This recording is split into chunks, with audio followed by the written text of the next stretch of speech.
What's up guys, it's Ivan. On this channel I provide tips, tricks, advice, and strategies for your graduate school applications. So if you are new here, consider subscribing.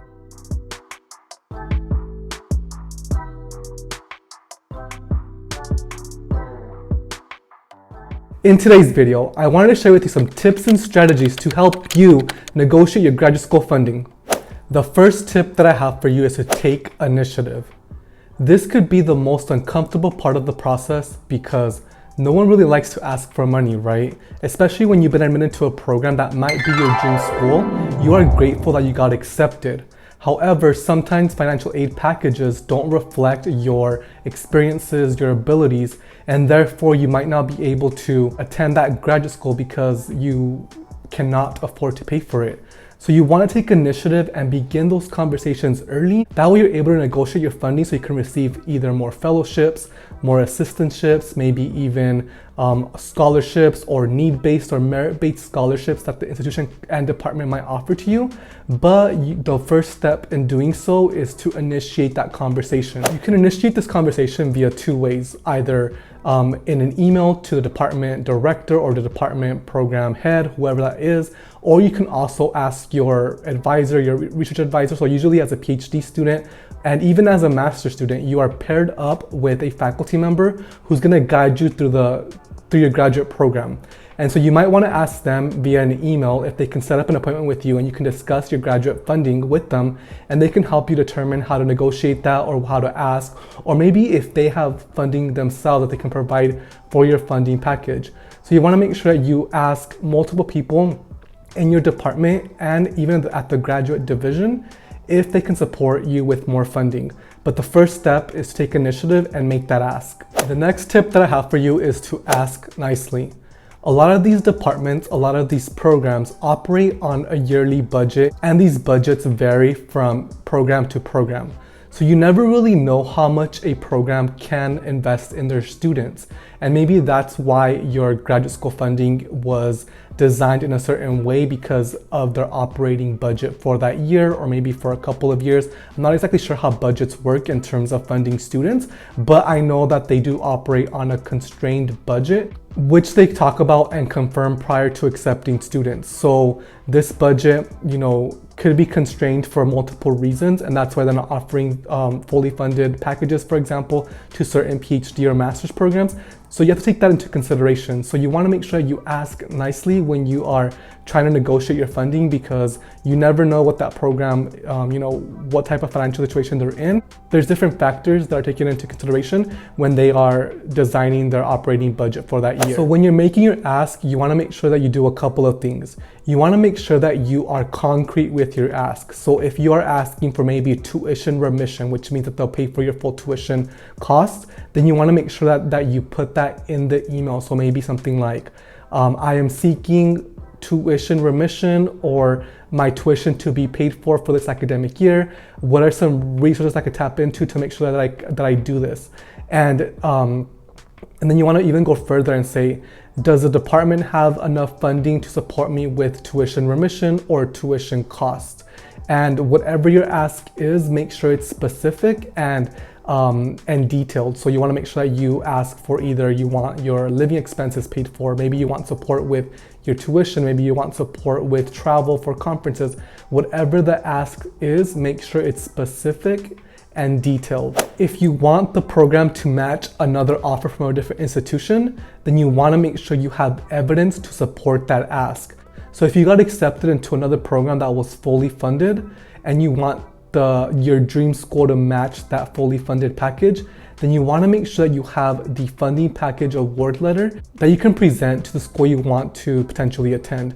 This is going to be important because you want to make sure that you have evidence. Another way to frame your ask is by presenting, information on your financial situation. So if your financial situation changed from year to year, or maybe there was during the summer something happened and you weren't able to work, or your family wasn't able to work, whatever the situation is, and that impacted your financial stability, your financial situation, then you can present that evidence to the department and see if they can accommodate for that loss of income.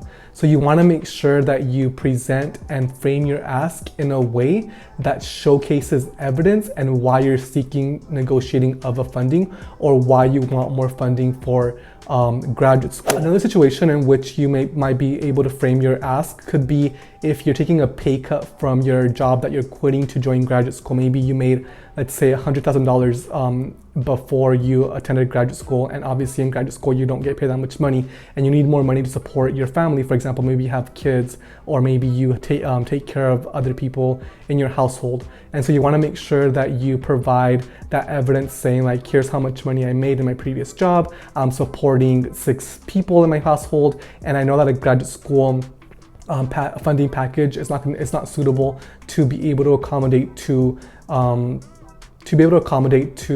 helping support a family. So you want to frame it in that sense. That way the committee or the people that decide who gets what money, that they could support you with more income to support your family, for example. Or they might even provide you with extra resources that are more family-based, family-friendly, that are able to help you support your family when you start graduate school. This next tip goes hand in hand with asking nicely, and it is be honest. So if you are asking the program to match a different offer, you want to make sure that that offer is solid, right?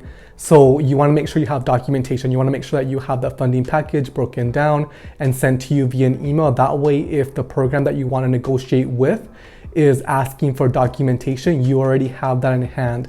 Don't prematurely ask for a better financial aid package if you don't have evidence to match a different program. So make sure you have that documentation before you make the ask.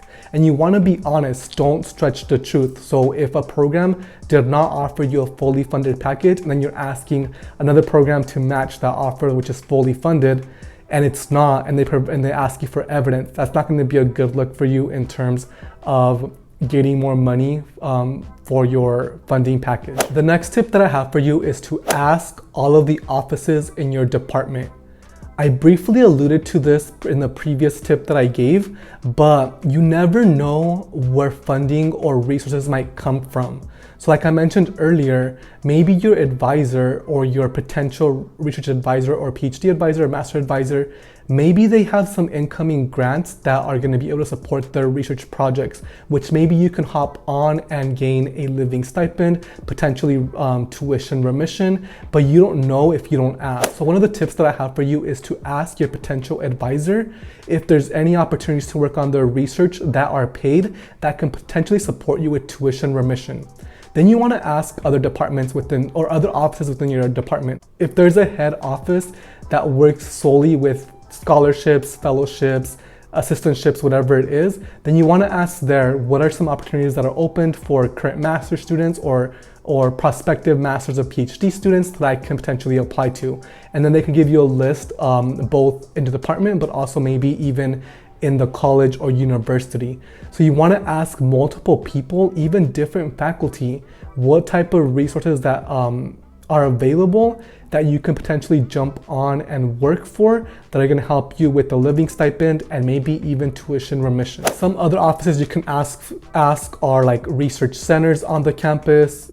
You can also ask the graduate school division at your campus and see what type of opportunities are available to prospective master's and PhD students or just graduate students in general. Most institutions have like a graduate school division or graduate school department, and they have a plethora of opportunities, both fellowships, assistantships on their website that you can explore when you have been accepted to a program at a certain institution. The last tip that I have for you is to try every year. You never know what funding sources are going to be available every year, and they vary from year to year. So obviously a program has their standard operating budget that consists of money that they already have to support students with fellowships, assistantships, travel, grants, whatever it is. But a lot of faculty, a lot of programs, a lot of institutions, they also apply for funding every year. And so sometimes different grants might be allocated to different departments. And so you never know what might be available every academic year. Even if you're not able to negotiate your funding the first time around, ask every year and see what's available. And that way you're able to compensate for some of the missed opportunities in the past, but you'll never know unless you ask. So make sure that you build your network, ask the department head or the person that is in charge of the fellowships, assistantships, scholarships, whatever the financial packages look like. Ask that person and see what's available every year. It can be a simple email. It can also just be going to the office and talking to them, whatever it is. But you want to make sure that you ask every year, because new funding sources are going to be available every year, and you won't know about those unless you ask, or unless the department sends out an email and you apply for that opportunity. All right, guys, so that concludes my video on how to negotiate graduate school funding. Let me know if you have any questions down in the comments down below, and I will get to it as soon as possible. You can always message me on LinkedIn as well, but I prefer the comments because I get a notification on those every single time I receive a new comment, and I want to interact with you more. So let me know if you have any questions about negotiating fundings, fellowships, scholarships, really anything to do with graduate school, and I will answer them as soon as I can. Thank you for watching this video, and I will see you in the next video.